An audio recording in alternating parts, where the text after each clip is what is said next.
Hello friend, स्वागत है आप सभी का बिहार नमन जीएस में। मैं संतोष कश्यप आप सभी का बिहार नमन जीएस में हार्दिक स्वागत करता हूं। साथियों, आज का यह वीडियो एक मार्गदर्शन वीडियो है जिसमें हम यह जानेंगे कि 69वीं बीपीएससी तथा 70वीं बीपीएससी की संपूर्ण तैयारी के लिए पहले हमको मुख्य परीक्षा की तैयारी करनी होगी, उसके बाद हम प्रारंभिक परीक्षा की तैयारी करेंगे। आप देखेंगे कि 69वीं बीपीएससी के लिए बीपीएससी के द्वारा जो कैलेंडर जारी किया गया होगा उस कैलेंडर के अनुसार जो 69वीं बीपीएससी की प्रारंभिक परीक्षा होगी और जो उसका संभावित फाइनल रिजल्ट होगा वो उसमें केवल 9 महीने का ही अंतर है।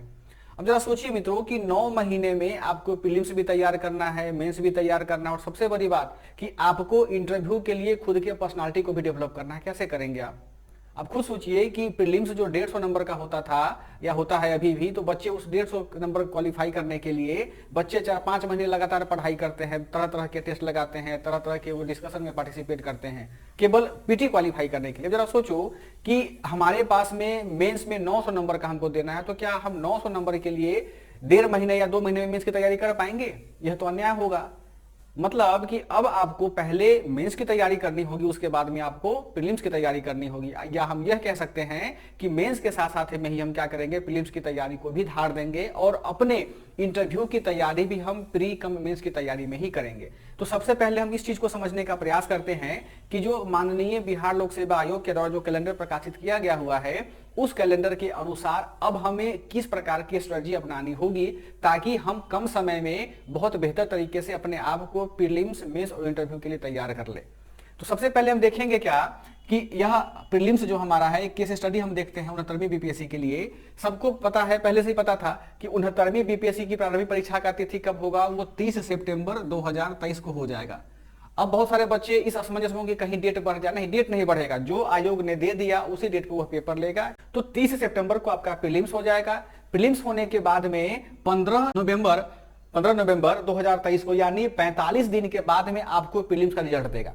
अब यहां देखो ध्यान से बच्चों कि आपके पास जो 45 डेज का समय है, बहुत सारे बच्चे इस असमंजस में होंगे प्रीलिम्स देने के बाद में कि मेरा पीटी होगा या मेरा पीटी नहीं होगा।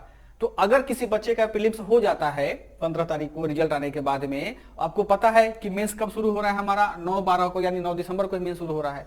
अब जरा खुद सोचिए, एनालिसिस कीजिए कि 15/11 यानी नवंबर में 15 तारीख को प्रीलिम्स का रिजल्ट आने के बाद में 9 तारीख को यानी केवल 23 दिनों के भीतर आप 900 नंबर के लिए मुख्य परीक्षा के पाठ्यक्रम को तैयार कर लेंगे। ईमानदारी से सोचिएगा तो जवाब क्या आएगा? कदापि नहीं। यदि आप ऐसा सोच रहे हैं तो आप अपने आप को चीट कर रहे हैं, है ना। अभी आप देखिए कि केवल 23 डेज में हमको 900 नंबर के लिए तैयारी करना है। पेपर 1 है, पेपर 2 है, ऐसे पेपर भी है, उसमें हमको ऑप्शनल भी तैयार करना है, वैकल्पिक विषय के लिए हिंदी भी तैयार करना है। तो ये 5-5 विषय तैयार करना अपने आप में काफी चैलेंजिंग होता है। आप यह समझ लीजिए कि 30 तारीख को जो प्रीलिम्स होगा और जो आपका मेंस होगा उसमें केवल और केवल 68 डेज का, यानी आप यह कह सकते हैं कि केवल आपके पास में 2.25 महीने का ही समय है।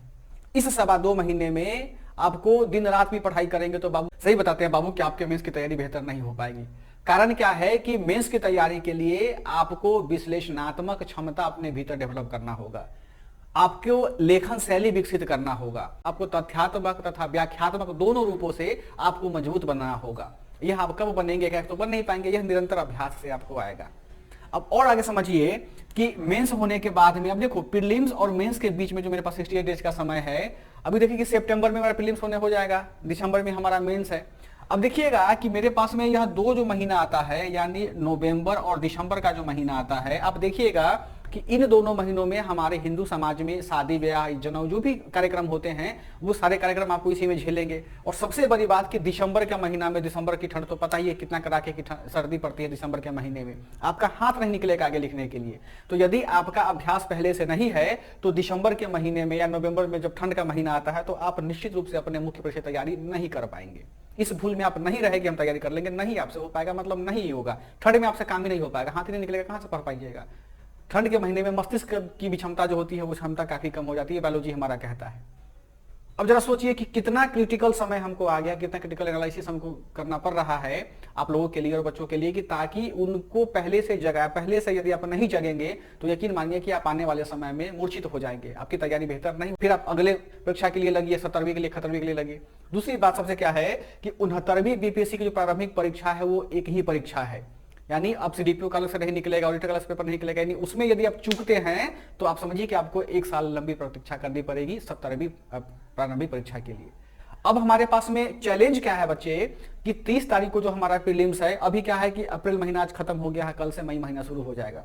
हमारे पास में देखेंगे कि मेरे पास में समय क्या क्या आ रहा है, समय मेरे पास में क्या क्या आ रहा है, तो देखेंगे कि मई, जून, जुलाई, अगस्त और सितंबर हमारे पास में गिन के 5 महीने हैं। गिन के कितने हैं? 5 महीने हैं। यदि आप इसको डे बाय डे काउंट करेंगे तो मेरे पास में 150 दिन यानी लगभग 5 महीने का औसतन समय हमारे पास में है। इन 5 महीनों में हम अपनी प्रारंभिक परीक्षा की भी तैयारी कर लेंगे अच्छे तरीके से, हम अपनी मेंस की भी तैयारी अच्छे तरीके से कर लेंगे, और इस 5 महीनों में हम अपने पर्सनालिटी को डेवलप करके इंटरव्यू के लिए भी मेंटल और फिजिकल रूप से क्या हो जाएंगे, तैयार हो जाएंगे। आपके पास में सब लिखा हुआ है, बिल्कुल कैलकुलेटिव है, कहीं इसमें कोई दो राय नहीं है। मेंस होने के बाद में आपका मार्च अप्रैल में रिजल्ट आ जाएगा मेंस का, और अप्रैल मई में आपका इंटरव्यू शुरू हो जाएगा। अब जरा सोचिए कि क्या 10-15 दिनों के अंतराल में आप तैयार हो पाएंगे इंटरव्यू के लिए? कभी नहीं। आपको बायोडाटा तैयार करना है, आपको हॉबी तैयार करना है, आपके जो एजुकेशनल बैकग्राउंड है, जो गैपेज है या जो एजुकेशन आपने लिया है उसको तैयार करना है, सेटिस्फैक्टरी जवाब आपको देना है, आपके रहने का ढंग, बोलने का ढंग, चलने का ढंग, आपके हेयर स्टाइल, आपका चेहरा का हाव भाव, सब कुछ आपको तैयार करना है इंटरव्यू के लिए। समय ही आपके पास में नहीं है। समय क्या है? तो समय यही जो आपके पास में 5 महीना बच रहा है, यानी मई से लेकर के सितंबर तक का जो महीना आपके पास में है, इसी 5 महीना में आपकी मेहनत ही आपके कैरियर के लिए गेम चेंजर होगा। क्योंकि प्रीलिम्स के बाद में ये सारा का जो महीना होता है 68 डेज का, हम केवल जो भी बच्चे क्वालिफाई करेंगे, जो बच्चे लगता है कि मेरा प्रीलिम्स हो जाएगा, वो केवल मेंस के टेस्ट सीरीज के लिए रखेंगे। उसमें सोचेंगे कि हम तैयारी कर ले, तो संभव नहीं है। अब देखो कि इसकी संपूर्ण तैयारी करने के लिए आपको धन का निवेश करना होगा। धन का निवेश करने का यह मतलब हुआ कि आपको अच्छी अच्छी किताबें पढ़नी होंगी, नोट्स नहीं पढ़ना होगा आपको। किताबें जो मानक किताबें होती है एनसीईआरटी की, बिहार सरकार की, उन किताबों का आपको पढ़ना होगा। यदि आपको लगता है कि मैं सेल्फ तैयार कर लूंगा, सेल्फ तैयार कर लूंगी, तो बहुत बेहतर है। यदि आप सेल्फ तैयार नहीं कर पा रहे हैं, अपनी मेंस की तैयारी को धार नहीं दे रहे हैं, तो आप किसी अच्छे संस्थान से, किसी मॉडरेटर के साथ में जुड़ करके अपनी तैयारी को आप धार दे सकते हैं। सेल्फ स्टडी बच्चों तब की जाती है जब आपका सिलेबस बहुत परिपूर्ण हो जाए, सिलेबस आपका कवर हो जाता है और आपको पता होता है कि हमको कौन से मैगजीन का, कौन से पेपर का, कौन सा आर्टिकल, किस सब्जेक्ट के किस पेपर में, किस सेक्शन में हमको एडिशन करना है। एक है कि आप उठेंगे सोचेंगे हम सेल्फ स्टडी करके तैयार कर ले, तो बहुत आपके लिए चैलेंजिंग होगा, मुश्किल भी आपके लिए बहुत ज्यादा हो जाएगा। तो आपके लिए बेहतर विकल्प यही है कि किसी अच्छे संस्थान से जुड़ करके अपनी तैयारी को आप अच्छे तरीके से स्मूथ करें और अपनी तैयारी को आप बढ़ाएं। अब देखो हम कर क्या सकते हैं। अभी देखो जैसे कि मई, जून और जुलाई, ये जो 2 महीना जो है, मई और जून का जो महीना है, इस मई और जून के महीने में आप 100% केवल मेंस पे फोकस हो जाइए। यानी यह जो महीना हमारा होगा, यह महीना हमारा केवल मेंस फोकस होगा। केवल आप मेंस ही पढ़ेंगे, मेंस के जो भी टॉपिक्स होते हैं, जो भी सब टॉपिक्स हैं, उन सब टॉपिक को आप पढ़ेंगे। जुलाई में आप हाफ, इसका जो हाफ मंथ होता है, यानी 15 जुलाई तक के आसपास में आप क्या करेंगे, आप स्विच कर जाएंगे 15 जुलाई के बाद में पीटी के लिए। समझो ध्यान से, मई और जून की तैयारी में हम क्या करेंगे, अपने केवल मेंस की तैयारी करेंगे। अब देखो आपके मन में शंका होगी भाई मेंस में लगे तो मेरा प्रीलिम्स छूटेगा, ऐसी बात नहीं है। देखो मेंस के जो भी टॉपिक हैं, यदि आप उसको अच्छे से तैयार कर लेते हैं, चाहे पेपर 1 का हो, पेपर 2 का हो, तो यकीनन मेंस के साथ में ही प्रीलिम्स की तैयारी भी आपकी बेहतर तरीके से होती चली जाएगी। ऐसा नहीं है कि केवल मेंस पढ़ते तो मेरा प्रीलिम्स छूट जाएगा, नहीं, आपको मेंस के साथ में प्रीलिम्स की तैयारी होना शुरू हो जाएगी। और जुलाई जब हमारे पास में 15 जुलाई तक का मेरे पास समय है, यानी मेरे पास में कितना 75 डेज के आसपास समय बचता है। इन 75 डेज में हमको मेंस की तैयारी करना है, और ना केवल तैयारी करना है बल्कि मेंस के जो भी टॉपिक हैं उसका एक अच्छे संस्थान से जुड़ करके हमको मेंस आंसर राइटिंग प्रोग्राम के माध्यम से अपने द्वारा प्राप्त नॉलेज को कंठस्थ करना है। देखो आपने पढ़ाई कर लिया है, लेकिन वह पढ़ाई आपके मस्तिष्क में कहां तक स्टेबल है, कितना तक इनपुट जाके गया हुआ है, तो ये तब पता चलेगा जब आप उस प्रश्न का आंसर राइटिंग प्रैक्टिस करेंगे। इसके 2 तरीके हैं, या तो आप खुद कर सकते हैं आंसर राइटिंग प्रोग्राम, यदि आपको लगता है कि मैं अपने आंसर का इवेल्युएशन खुद बेहतर तरीके से कर सकता हूं या कर सकती हूं, तो आप उसको खुद से कीजिए। यदि आप ऐसा नहीं कर सकते हैं तो आप यकीनन किसी जो इस फील्ड के जानकार लोग हैं, जो सिलेक्टेड लोग हैं, उनसे भी आप क्या कर सकते हैं, मार्गदर्शन ले सकते हैं। तो आपको ये आपके ऊपर डिपेंड करता है कि आपको सेल्फ स्टडी करना है या मार्गदर्शन में आप रह करके आपकी मेंस स्टडी करना है, वो आप पे डिपेंड करता है। देखो 15 जुलाई के बाद में मेंस की पढ़ाई छोड़ देनी है। मेंस के लिए सारा जितना भी टेस्ट फिट होता है सब छोड़ दो, किताब बंद कर दो मेंस वाली। अब क्या करना है कि जुलाई 15 के बाद से लेकर के सितंबर 27 तक यानी लगभग 17-72 दिन का समय वहां भी होता है। तो उसमें केवल आप क्या करेंगे, केवल पीटी पढ़ेंगे। इस यह समय क्या होगा, यह समय केवल आपको ये 15 जुलाई से लेकर के सितंबर तक का ये आपका प्रीलिम्स का समय होगा। यानी आप इसमें प्रीलिम्स के लिए जो भी किताबें होती हैं, किताब और डीपली पढ़ेंगे। सीआरटी की किताबें हो गई, और सबसे बड़ी बात, सबसे अहम और महत्वपूर्ण बात कि इन 2.5 महीनों में आप अच्छे 69वीं बीपीएससी प्रीलिम्स के लिए टेस्ट सीरीज को लगाएंगे। टेस्ट सीरीज तो आप संस्थान में जाकर के दें, या यदि आपको लगता है कि हम क्वेश्चन पेपर मार्केट से खरीद लेंगे, घर में बनाएंगे, तो आप उसको दीजिए। लेकिन बिना टेस्ट दिए हुए यदि आप जाते हैं 69वीं का पेपर देने के लिए, तो यकीनन आपको निगेटिव ही रिजल्ट रहेगा, क्योंकि इस टेस्ट से ना आपकी एक्यूरेसी ज्यादा बढ़ जाएगी। तो यहां ध्यान रखिएगा कि 69वीं बीपीएससी की प्रीलिम्स की तैयारी करने से पहले हमें अपने मेंस की तैयारी को करना होगा। और आपको जब 15 जुलाई समय हो जाएगा तो आप प्रीलिम्स को छोड़ करके क्या करेंगे, मेंस को छोड़ करके प्रीलिम्स की तरफ आप स्विच कर जाएंगे। यह तरीका होता है। तो आप इसके लिए क्या कर सकते हैं, एक बहुत बेहतर तरीके से स्ट्रेटजी बनाइए, उस स्ट्रेटजी को आप फॉलो कीजिए। एक सिंपल सा स्ट्रेटजी बनाते हैं। देखो क्या है, हमारे पास में मई और सितंबर के बीच में हम यदि क्या करते हैं, हम मई से लेकर के सितंबर तक के महीने का हम औसतन 10 घंटा जोड़ते हैं कि हमको क्या करना है, हमको 10 घंटा पढ़ाई करना है। बाकी का जो 14 घंटा बचता, अपना खाना पीना खाओ, सो, घूमो फिरो, बात करो, उससे फर्क नहीं पड़ता। लेकिन आपको 10 आवर्स जो होते हैं, वह 10 आवर आपको ऑनेस्ट स्टडी करना होगा। ऑनेस्ट स्टडी का मतलब हुआ कि यदि आप इस 10 घंटे में पढ़ाई कर रहे होते हैं तो मोबाइल फोन से आपको दूर होना होगा। जितने भी प्रकार के डिस्ट्रक्शन या ऑब्स्टेकल होते हैं आपके जीवन में, उसको आपको इग्नोर करके पढ़ाई करना होगा। इस 10 घंटे में क्या करना होगा, इस 10 घंटे में आप 6 घंटा मेंस के लिए पढ़े, 4 घंटा प्रीलिम्स के लिए आप पढ़े। 6 घंटे जब मेंस के लिए आप पढ़ेंगे ना, इसमें 2 घंटा क्या करेंगे, आप रोज आंसर राइटिंग करेंगे। जो भी बीपीएससी का प्रीवियस क्वेश्चन पेपर है या जो आंसर राइटिंग प्रोग्राम का टेस्ट पेपर आता है, जहां से भी आपको मिल पाए, उसको आप 2 घंटा रोज लिखेंगे। और 4 घंटा जो है वह मेंस का आप पढ़ाई करेंगे। चाहे वह पढ़ाई सेल्फ स्टडी के माध्यम से हो, या फिर आपका कहीं क्लास के माध्यम से हो, या किसी किताब पढ़ करके आपको, वो आपके ऊपर डिपेंड करता है कि आप उसको कैसे फॉलो करते हैं। जब हमारे पास में 15 जुलाई का समय आ जाएगा, तो 15 जुलाई के बाद में हम क्या करेंगे, हम पीटी तो इसको समय को फिर बढ़ा देंगे, यानी हम 12 से 14 घंटा क्या करेंगे, रोज स्टडी करेंगे केवल प्रीलिम्स का। जितना प्रीलिम्स पढ़िएगा, टेस्ट दीजिएगा, उतना ही ज्यादा आपकी एक्यूरेसी आती चली जाएगी। यदि आप इस 10 घंटे के अलावा अधिक समय निकाल देते हैं तो ये आपके लिए और ज्यादा पॉजिटिव बातें होंगी। क्यों? क्योंकि हमको अपने प्रीलिम्स की तैयारी शुरू करने से पहले, यानी 15 जुलाई से पहले, इस हमारे पास में जो 2.5 महीने का समय बचता है, हम अपने आप को मेंस में इतना हम मजबूत कर लें, इतना हमको याद हो जाए कि हमको यह जो डर है ना 23 दिनों का या 45 दिनों का कि हम कैसे हम लिख पाएंगे मेंस, वो डर आपका खत्म हो जाएगा। जरा सोचो कि यदि आपका मेंस तैयार रहेगा तो कितना ज्यादा आपका कॉन्फिडेंस हाई रहेगा। और कोई भी इम्तिहान कॉन्फिडेंस से ही निकलता है। नॉलेज तो अलग बात होती है, लेकिन कॉन्फिडेंस यदि आपका हाई रहेगा, क्योंकि देखो आपकी जब मेंस तैयार रहेगा तो आप क्या सोचेंगे कि भाई मेरा मेंस तो है बहुत अच्छी तैयार है हमारा मेंस का, बस प्रीलिम्स निकालने भर देरी, फिर मेंस में बैठेंगे, हमारा मेंस ऐसे ही निकल जाएगा। तो यही कॉन्फिडेंस जो है वो आपको प्रीलिम्स की परीक्षा को उत्तीर्ण करवाएगा। तो ये आपको मेंटेन करके रखना होगा। नहीं तो अभी क्या है कि अभी तो बीपीएससी आपको टाइम भी दिया है ना 23 दिनों का। अब ऐसा समय आएगा 17वीं का कि आपके पास में रिजल्ट पीटी होने के बाद में केवल 10-12 दिन का समय देगा, आपसे मेंस करवा लेगा वो। आप धरना कर सकते हैं ना, प्रदर्शन। पहले वाला बीपीएससी का भूल जाइए आप, पहले वाली बीपीएससी का माइंड से जो भी छवि आपका था उसको हटाओ। अब एक बीपीएससी ना अपने नए अवतार में है। नए अवतार क्या है कि तकनीकी रूप से भी बीपीएससी का पुनर्जन्म हुआ है। उसके बाद की जो एग्जामिनेशन करवाने का उनका तरीका है, उनके रूप में उनका नया पुनर्जन्म हुआ है। पहले क्या होता था कि आपकी मेंस की कॉपी को ऐसे ही टिक लगा दिया जाता था कॉपी चेक करने में, और नंबर अपने मन से 10 नंबर वाला बैठा दिया जाता था। आपने देखा भी होगा आरटीआई से जो कॉपी बच्चों की आई हुई है उसमें। लेकिन अब क्या है कि अब आपकी कॉपी पेंटर पे डिजिटली चेक होगा। 69 तो काम 68वीं से ही शुरू है।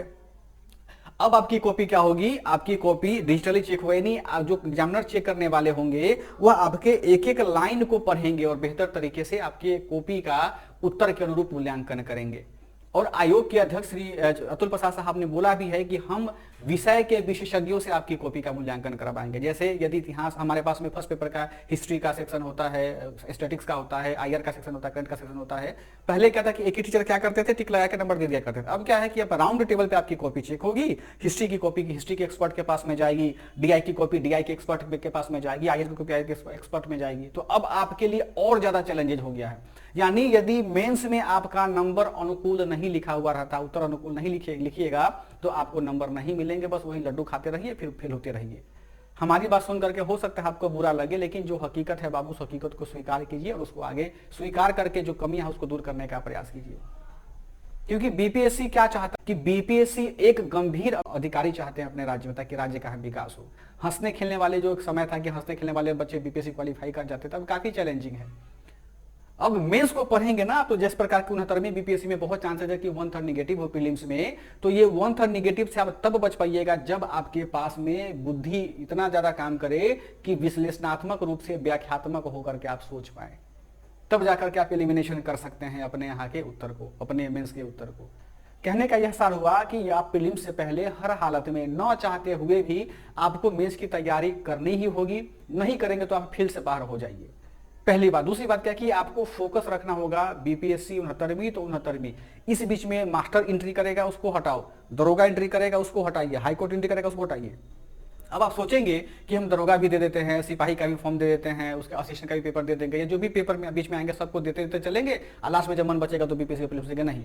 तो ऐसे में बहुत चांसेस है कि आपका कोई भी पेपर सही तरीके से नहीं हो, क्योंकि आप में फोकस की कमी होगी।